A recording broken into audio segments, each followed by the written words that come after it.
The genealogy passages in the Bible, for some reason, are often skipped. Even if you grew up in the church, they may not have been read or elaborated upon much. So-and-so was the son of so-and-so, who was the son of so-and-so. Modern family tree-making websites will truly be proud of Luke's work. Luke began his narrative by saying that after carefully investigating everything from the beginning, he began to write. So we can be assured that every name on his list was put there for a reason. Hi, my name is Damien, and I'm your Renegade Cleric. Today we'll be taking a look at this list and see if we can find out what Luke wants the friend of God to learn from it. Spoiler alert, the world may call you an outsider, but the outsider is the friend of God. Let's do it.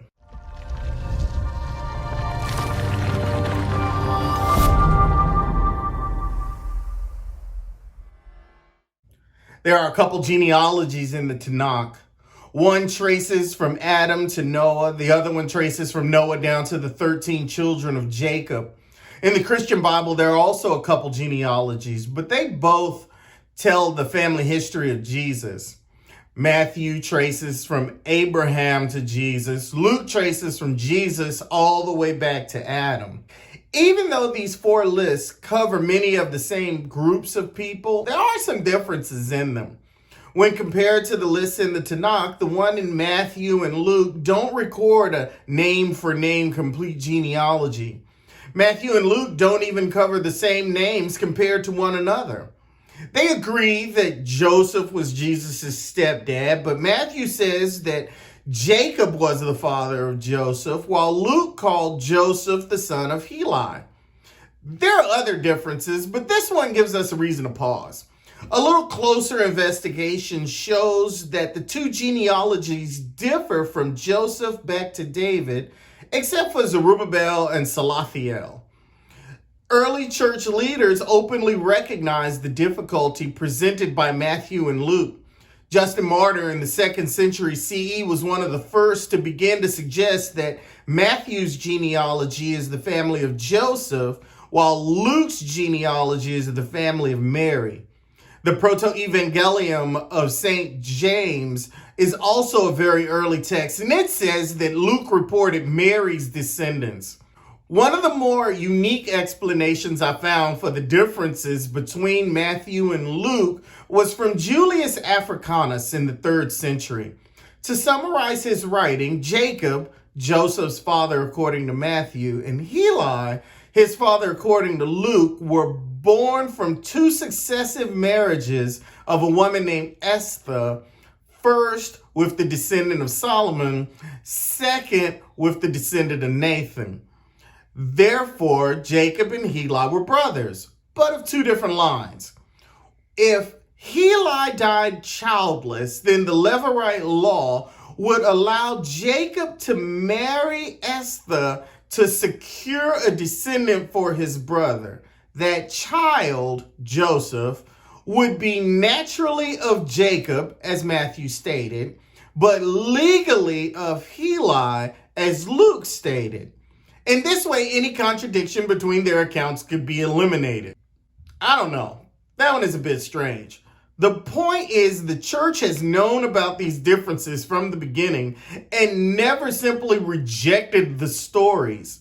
In a recent video, I said, what many people call a contradiction is probably more of a difference. There are some differences, but you will need to ask yourself, if you see a difference and someone gives you a reasonable, plausible explanation, are you willing to accept it? Because I tend to think that many of these differences disappear as we gain greater knowledge. This isn't one of those times.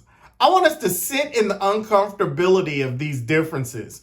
Luke carefully investigated and included these names for a reason. So instead of trying to explain away the differences, let's take a look at these names to see if we can understand why they made it in his list. First thing we find is there is not a lot of information on most of these people, other than so-and-so was the son of so-and-so. But we do have some extra details on a couple of them, like David. History records David as the greatest king of Israel. There was a time before he became king when King Saul, his predecessor, was chasing him, and he gathered a motley crew around him. They supported themselves sometimes by plundering Philistine villages.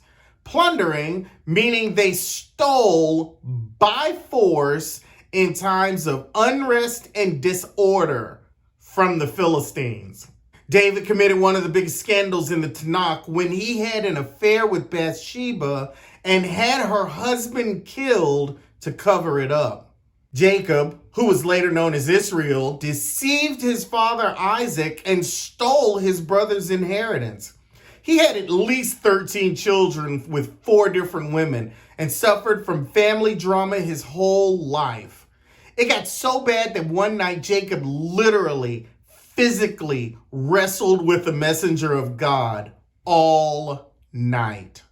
Speaking of Jacob's family drama, Judah, one of Jacob's sons, sold his brother Joseph into slavery. Then he accidentally had twins with his daughter-in-law because he thought she was a prostitute. He didn't know it was her when he slept with her, but still.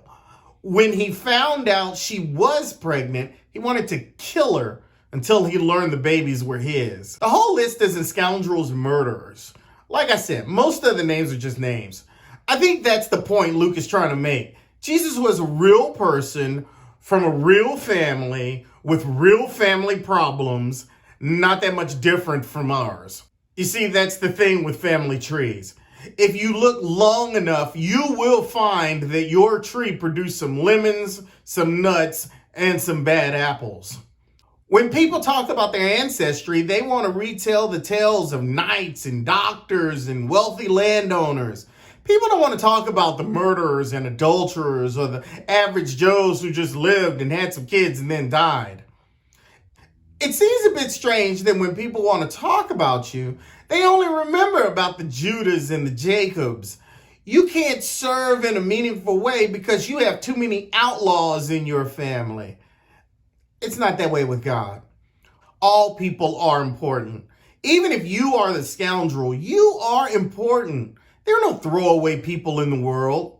In most states in America, if a person commits a felony, they will lose the right to vote. Depending on what state they live in, they lose that right for life. You are an outsider. In many church organizations, violent and sexual crimes disqualify you for life from serving. And even if you are allowed to serve, there are some stern restrictions on the nature of your servant. You are an outsider. At the time he was selling his brother into slavery or wanting to kill his daughter-in-law, who's now his kid's mom, Judah didn't know he would become an ancestor of Jesus. The modern world would have unfriended Judah. They would have blocked his text messages. He would not have been qualified to serve in any meaningful way. He would forever be an outsider. Let's take a quick rabbit trail to see what Paul, a murderer who became a powerful messenger of the gospel, has to say. In a letter to the believers in Corinth, Paul said, "Remember, dear brothers and sisters, that few of you are wise in the world's eyes or powerful or wealthy when God called you.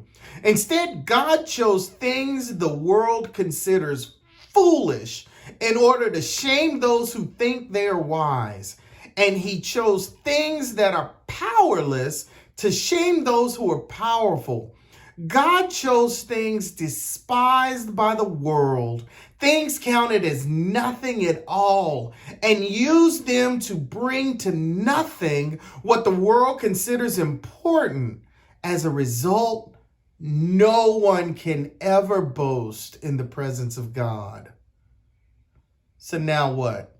There's one simple question that guides our conversations with Xenotology. Why did Luke want us to know this story? The genealogy of Jesus matters because people need to know that no matter what you have done in life, you are a friend of God. And in our next video, we'll continue to look at the stories Luke felt were important for a friend of God to know and why. Until then, like, subscribe, comment, Stay respectful in the comments. There's enough hate in the world right now. Let's together create a community where unconventional thinkers feel safe to have unconventional conversations. You can find me on Facebook, Instagram, Twitter. Until then, my name is Damien, and I am your Renegade Cleric. Peace.